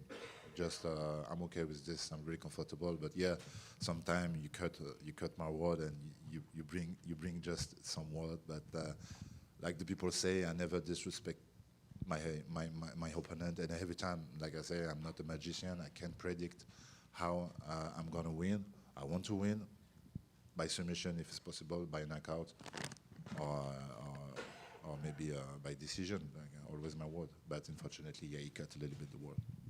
How do you handle the fact that it will be outside, the mosquitoes, all this stuff? It's something like you worried about it or not at all? Ce sera à l'extérieur, il y aura peut-être des moustiques, la température. Est-ce que ça t'inquiète tout ça? No. You see, when you go to the war, you are not focused on this type of details. But we do the best we can to do an adaptation. Of course, we try to work out outside with the weather, humidity, and yeah, we do the best we can. Thank you, sir. Ciryl, down here to your right. We obviously haven't seen you since that fateful night in Abu Dhabi. Obviously, the fight played out how it did. What were your initial emotions after the no contest was called? But just after the fight, like, yeah, straight after the fight in the cage, I was a mix of feeling, like a little bit frustrated, a little bit angry, a little bit sad, because thinking about all the sacrifice I made. But after that, yeah, it was a good first round. So yeah, and injury-free, healthy. Like the most important is that, like, to go home, to see your family, wife and children. That's the most important. So yeah, really straight after the fight, I was a little bit confused, but after that, it was okay. I said, okay, we're gonna have a second matchup. And I'm not sure if you've seen some of Tom's commentary on what's happened, but he basically pretty much, I don't want to put exact words into his mouth, but I'm sure he said something along the lines of that you're a cheater. I'm not sure if you've issued a response to that previously, but if not, what is your response to Tom calling you a cheater? Bon, j'ai compris la question. This is his opinion. You have a beautiful professional referee. The referee told me nothing because I respect the rules. It's just an opinion. Everybody, his opinion is okay. And final one from me. What have you made of Alex's heavyweight transformation? He's obviously put on a lot of size to contend with you guys. What have you made of it? And do you think that potentially he might be carrying a bit too much mass and won't be able to maintain his usual cardio output? No, he is a professional. He is a professional, so I'm pretty sure he knows what he do with his team. And for me, I'm preparing for because we expected the best version of Alex Pereira in the heavyweight, so with full speed, conditioning, and power. So I'm really not focused on this question. Ciryl, en français, a few questions in French. La première, donc, c'est Alex Pereira. On sait que c'est un striker. Toi aussi, tu es prédominamment un striker, mais tu as aussi fait beaucoup de MMA dans ta carrière à l'UFC. Comment tu approches le combat contre Ciryl? Est-ce que c'est full striking, tu veux montrer que tu es meilleur, ou est-ce que c'est du MMA et justement tu vas lui montrer que tu es poids lourd aussi en MMA? Oh, ben, je pense que tu me connais un peu, PY. Je suis du genre à m'adapter à toutes circonstances, que ce soit même sur la blessure ou les choses comme ça. Je suis quelqu'un qui s'adapte très très bien. S'il faut lutter, je lutterai. S'il faut rester debout et que je suis confortable et que je sens que je peux gagner plus debout qu'à la lutte, je resterai debout. C'est vraiment que de l'adaptation. Moi, mon but est de gagner et d'avoir cette ceinture. Donc, et puis tout le monde sait que je sais à peu près tout faire, même si les gens aiment bien sous-estimer. Comme tu l'as dit au début de ta question, je sais absolument tout faire. And just two quick little more questions, in French also. Et là, c'est un combat en 5 rounds, et si ça se décante dans des derniers rounds, tu peux vraiment l'arrêter. Enfin, tu es un poids lourd, tu peux, si jamais tu l'as bien assaisonné au début du combat, tu peux vraiment le terminer. C'est quelque chose que tu as quand même envie de faire, de marquer le coup, si tu peux? Bien évidemment, puis ouais. Bien évidemment. Non, mais bien sûr, j'irai chercher. C'est toujours quelque chose qui fait partie de notre ADN, nous, les combattants. De ne pas juste se satisfaire d'une victoire par décision. On sait très bien comment marche cette industrie, on sait très bien ce que ça peut apporter, et donc dès l'entraînement, c'est quelque chose qu'on travaille, bien évidemment. Donc si je peux aller chercher un finish, j'irai chercher un finish. And quick last one in French, sorry guys for me. Et là, on t'a vu que tu as parlé du fait que tu étais un peu frustré après le combat contre Thomas Spinal. On a vu que du coup, ça t'avait encore échappé, et de peu, alors que ça partait bien. Sur les 3 combats que tu as eu contre Francis, contre John Jones, contre Tom, ça s'est pas passé comme tu voulais. Est-ce que là, ça te met une pression supplémentaire de dire, purée, à chaque fois, j'aurais pu contre Francis et contre Thomas Spinal, et là, d'approcher ce combat un peu plus avec de la pression? Non, pas du tout. C'est vraiment pas une chose à laquelle je réfléchis. Ça passe même pas par ma tête. C'est vraiment. Je suis très heureux de mon parcours. Je suis vraiment très très heureux de mon parcours, et c'est mon parcours. Et on a tous un parcours différent. Et très honnêtement, je suis très heureux de tout ce qui m'est arrivé. vraiment, que ce soit de la victoire ou de la défaite. Très très heureux de ce qui m'est arrivé. Et aujourd'hui on est là, ça se trouve c'est grâce à ce parcours-là. Et une chose est sûre, c'est que j'ai vraiment envie de terminer tout ça. Ouais. J'ai vraiment envie de terminer le jeu et avoir cette ceinture. Ça c'est un souhait très profond. You had a controversial rematch with Alexander Volkov. And do you have any interest in closing that story with another fight? Tu as une victoire controversielle avec Volkov. Est-ce que tu as envie de refaire un combat avec lui?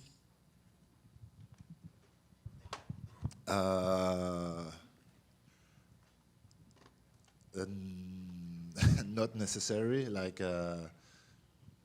I'm not interested to do too much rematch. That's not really interesting for fighters, I think, for my part. But yeah, the second fight was the first fight already was really tight.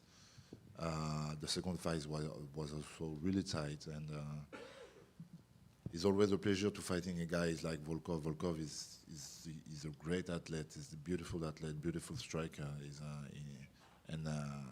He mérite. He deserves it. I like this guy. But not to have a rematch, not yet. Bonjour Ciryl, another question in French, just here. Est-ce que vous pouvez nous parler un peu du fait de combattre à la Maison-Blanche, devant Donald Trump, le jour de son anniversaire? Il y a une dimension presque politique là-dedans. Et puis, seconde question qui est liée à celle-ci, est-ce que ça accentue la pression ou est-ce que ça renforce la motivation? Alors du coup, moi je le prends d'une manière très festive. C'est pour moi du positif. Est-ce que ça rajoute de la pression? Je ne suis pas sûr. La pression vient de mon combat, de mon opposant et de ma ceinture, à la limite. Mais de tout ce qui est aspect extérieur, c'est OK. C'est juste de l'adaptation. Mais ouais, depuis qu'on est arrivé, il y a quelques semaines déjà, quand on a visité la White House, il y avait un truc dans l'air un peu de festif, de célébration. Et j'espère que dimanche aussi, ce sera toujours dans cette dynamique. Mais il y a un sens aussi un peu politique dans le fait de combattre aujourd'hui à la Maison-Blanche. Pour moi, non. Pour moi, ma politique, la politique pour moi, c'est ma politique. C'est mon histoire, c'est mes choix, c'est mes combats et mes motivations. Pourquoi je le fais, c'est mes buts. Non, je ne suis pas du tout intéressé par la politique. Good.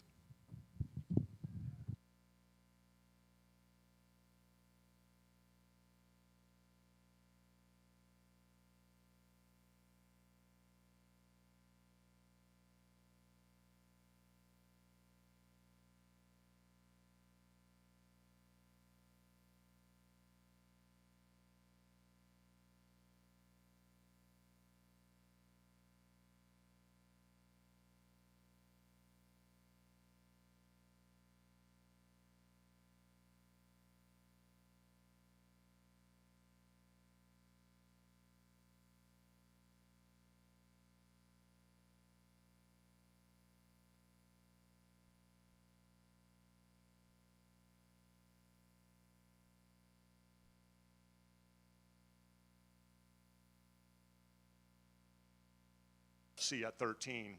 Well, since that time, he's accumulated 3 more, so he still holds that record, I think, by 3. And I think that's significant, and that's what this program is all about. Here you have the strongest, arguably the most powerful fighter in the history of the UFC, and he's done it clean throughout that tenure. He's been in the program since day one. This program launched June 1st, 2015. If you do the math, which I like to do, that's in excess of 4,000. Loud, like after my fight in Tennessee, I couldn't really hear what he was saying, but I did hear his voice. Sound just like the South Park character. Yeah. I also saw an interview where you said that you were going to, quote, go fist to ass when you were talking about this fight. So would you care to elaborate? It's self-explained. Shit, if he try to grab me, I'm like all check and punch him in the ass if I have to. You know, got to get the win.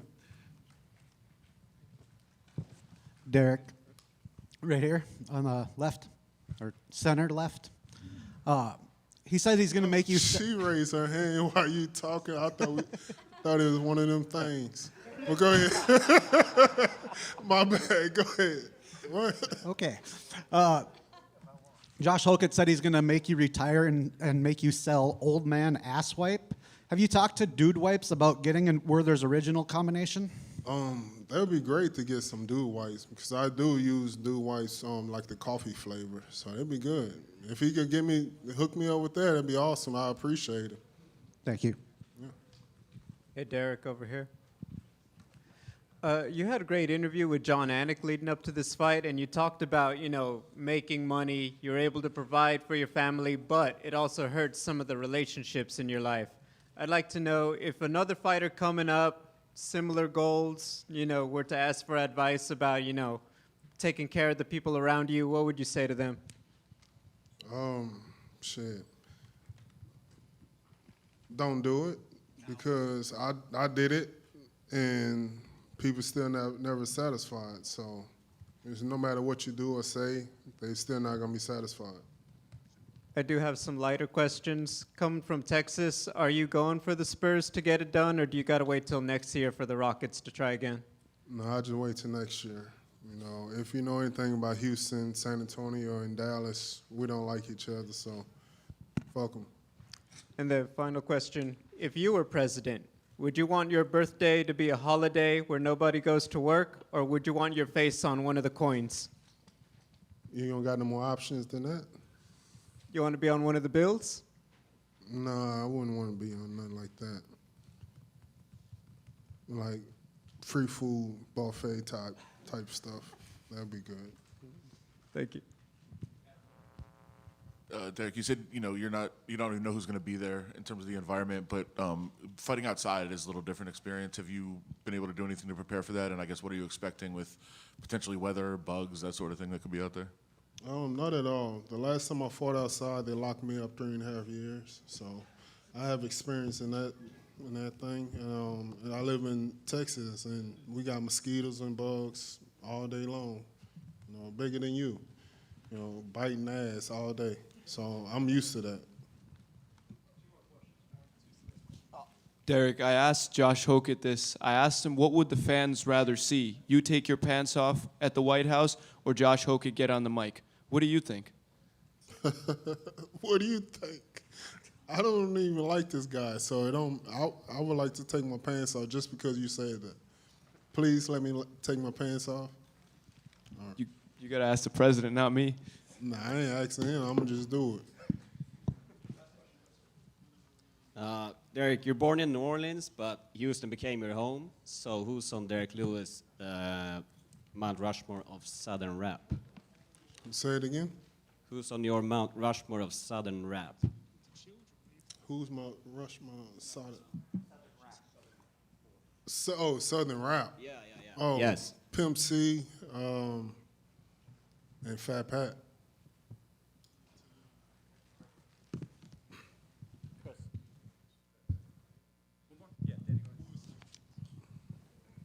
Just what was the significance of it to you to hear that the president specifically asked for you on the card, and have you heard much about, if anything, why he is such a fan of yours? I don't know. It was pretty cool though. So significance of it was like basically my life is like a movie. Like if you hear my story and know everything that I've been through, and coming from the bottom of everything you can really think of and going all the way to the top, it's like a crazy. Somebody need to write a book about my life, or a movie or something like that.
Well, the first few days of load-in, we got pelted with rain, so that kind of put us behind the 8 ball a little bit on schedule. We made that time up, although it was incredibly hot.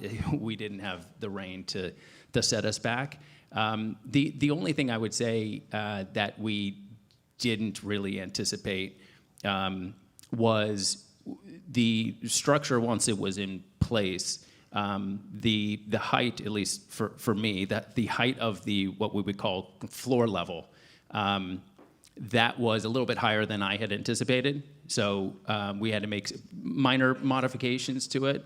But other than that, it was pretty spot on. I was pleasantly surprised just how much the weather and were exactly what we were talking about leading up to this. And we spoke to Dana yesterday, and I asked him if he was checking the weather app periodically, and he said, no, that's your job. And then this was his words, called you the most OCD man he's ever met. So are you checking? Is that a compliment? From Dana, probably. Are you checking the weather app periodically? Oh, yeah. Well, more than weather apps. I mean, we are now at a period of time where weather can get fairly predictable. I mean, when you're 7 to 10 days out, you get a general sense of what's ahead of you. Now, starting with Friday, we have a pretty good idea of what we might be facing. So I'm not checking weather apps. I'm getting reports from our meteorologist who's on site and giving us hourly. Now he's at a point where he's giving us hourly updates of what the weather looks like. Just last one for me. This is obviously an athletic competition. The athletes have to fight in an environment that they can. We've been asking the fighters about prepping for fighting outside. A couple of them have in the past, but obviously not of this. Steve Garcia said the weird thing was the mat got really hot, so like people were burning their feet, bugs, sweat, and everything. So how are you kind of planning or like game planning that, because these athletes do have to compete in front of people? Yeah, I mean, we have a custom cover for the canvas, so that's going to protect us from any increased heat. Part of the reason why we picked an 8 o'clock start time was so that we could get some of the intense direct light or sunlight off of the canvas. So we feel confident that the heat of the canvas, we have plans to mitigate that. Moisture and precipitation, wind, those are other things that we're planning for, but in terms of actual, the canvas being warm, yeah, I mean, when you're out in the sun, particularly this time of year, it gets hot very quickly. So we will keep it covered, we'll keep it cool. There also is a canopy overhead, which you've probably seen on this claw structure. The claw structure is the structure that is 90 feet over the octagon, but there's a 100-foot canopy or tarp over that. That also provides a lot of shade and reduces the heat quite a bit. What were you able to take away from your experience working at the Sphere and getting that event across the line to bring to this? And were there any similarities? Were there any massive differences that you thought were going to be similar and weren't? What was the experience of the Sphere brought to this? So the Sphere, both events wildly challenging. The Sphere, much more of a technological challenge. This one is much more of a logistical challenge. But the thing that crosses over that is similar is assembling. To make things even more challenging on this one, we have this fan fest of 80,000 people that takes a tremendous amount of infrastructure, planning, logistics. So you can't really just be focused on event day. There's a lot of other things going on, including the Lincoln Memorial for the press conference. So the common crossover, though. As a rehearsal, I'm sure you're able to sort of rehearse the show run and everything like that a few times, but how are you able to rehearse things that might happen with the weather on the fly? How are you going to be able to rehearse changing the canvas, things like that? Are you able to do that, or is that we better hope we're good enough on the night of? No, we're able to do that. I mean, the contingency planning, it's a fine line between trying to think of every scenario that could pop up and thinking of 2 or 3 options that we can tap into that would allow us to get through various scenarios. So, if it's weather, whether it be wind, lightning obviously presents a different set of challenges in terms of evacuating the South Lawn, a little bit out of our hands. But the contingency planning, includes us finding broadcast positions within structures where we can continue to broadcast, and can continue to transmit the feed and report on what's going on. But when you get into these scenarios where, hey, you got rain, wind, lightning, you don't know how long it's going to be. Particularly sitting here now, we'll get a much better idea when we're 24 hours out for Sunday. Just one here for me. Speaking about contingency plans, I know it was kind of ruled out, but obviously there's some arenas in the DC area. Was that ever discussed amongst the team, or was it just kind of ruled out? It's happening on the South Lawn no matter what. No, we never contemplated going indoors or in a different venue. Craig over here. I know we have to get through this week first, but what if Dana comes to you in a couple of months and says, hey, I want to do a fight in X location, another crazy place? I wouldn't put it past him. We thought once we got through the Sphere event, we thought that was going to be kind of the pinnacle of challenges around the UFC, and it wasn't too long until we came up with this idea. Like I said, as long as they're not stacked on top of each other, and we've got the proper amount of time to plan, which we did for this event, we enjoy the challenges. The team.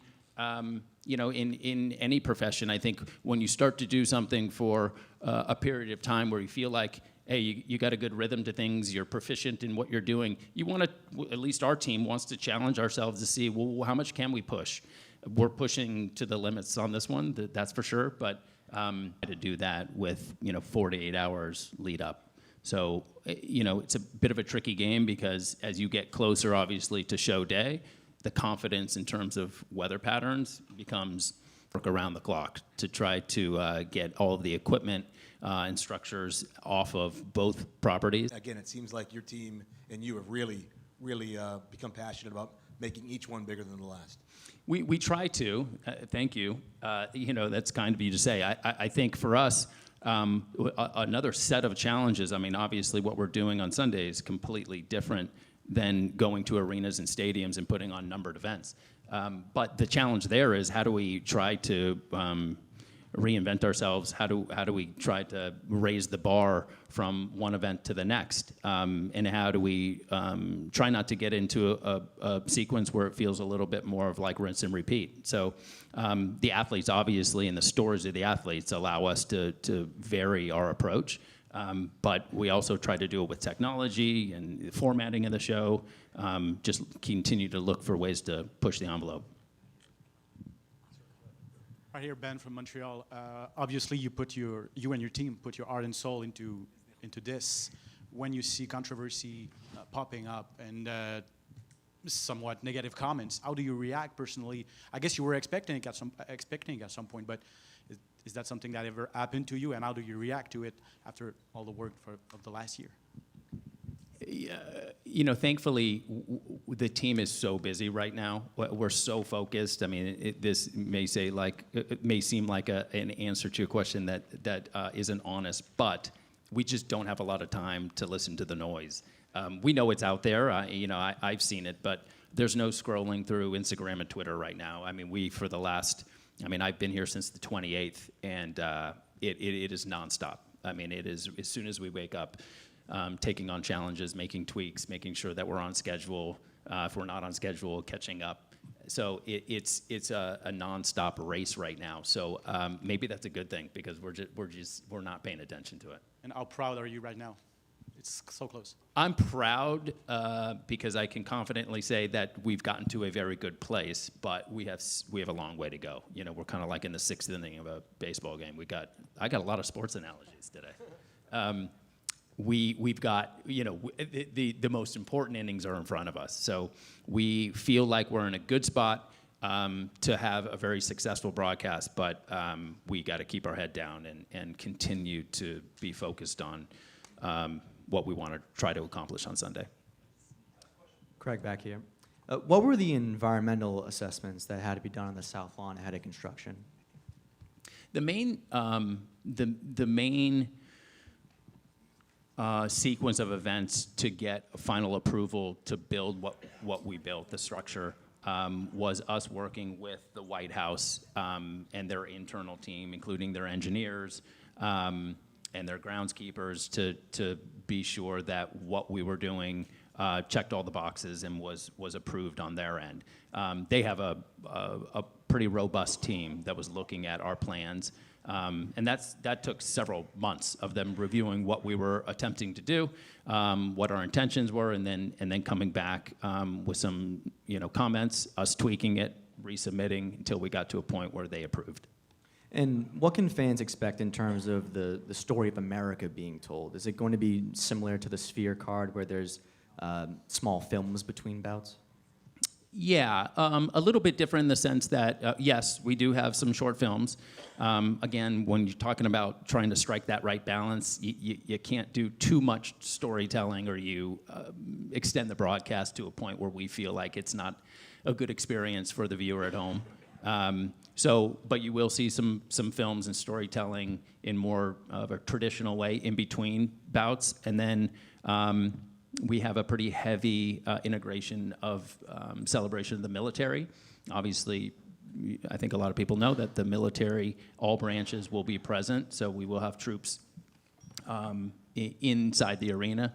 And we also have other elements in terms of pre-produced pieces coming in and out of break, where we're doing even shorter kind of bumps or teases that include the continuation of the narrative of the celebration of the 250th anniversary of this country.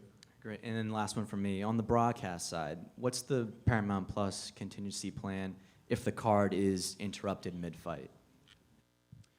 So we have a few options. One is to stay on air, and we do have contingency planning where we can remain on air. And blind spots to really look at the areas where you need to improve. Areas where maybe you feel like you need to improve, where you feel like you need to tweak your training, tweak your mindset, but you've just been firing on all cylinders, going 100 miles an hour ahead and just keep doing the same of what you've been doing. Gave me an opportunity to step back, recalibrate, kind of coil the spring, so to speak, for the greatest platform and the greatest opportunity of my life. And in my opinion, a great opponent, the perfect opponent to fight on the White House lawn. So it's worked out really well. Spent some time with the family, but also, as I always do, stay very busy, stay very relevant, stay focused on continuing to build this beautiful life that I built over the last 15 years in mixed martial arts. Well, to talk about your opponent in Ruffy, a lot of people say, as close to a similar style as you can get with Conor, because long, fights wide. I also saw an interview where you said MMA is, quote, a little bit simple. It's a bunch of basic techniques with high probability. So when you break Ruffy down, he obviously has spectacular moments. Are they those basic techniques wrapped in flair, or do you kind of see him as this incredibly exciting fighter that we all see? I see him as a guy who probably grew up watching, mixed martial arts on TV and watching the highlights on YouTube and wanted to be a certain style and wanted to be a certain type of fighter. I'm a walk-on at the University of Missouri. I'm a wrestler. I'm a nonstop, in-your-face grinder type of guy. I've earned every single thing and fought for every single thing that I've done in this sport. And that's not to take anything away from him. I just think we have two different styles. I'm a hammer that's looking for a nail.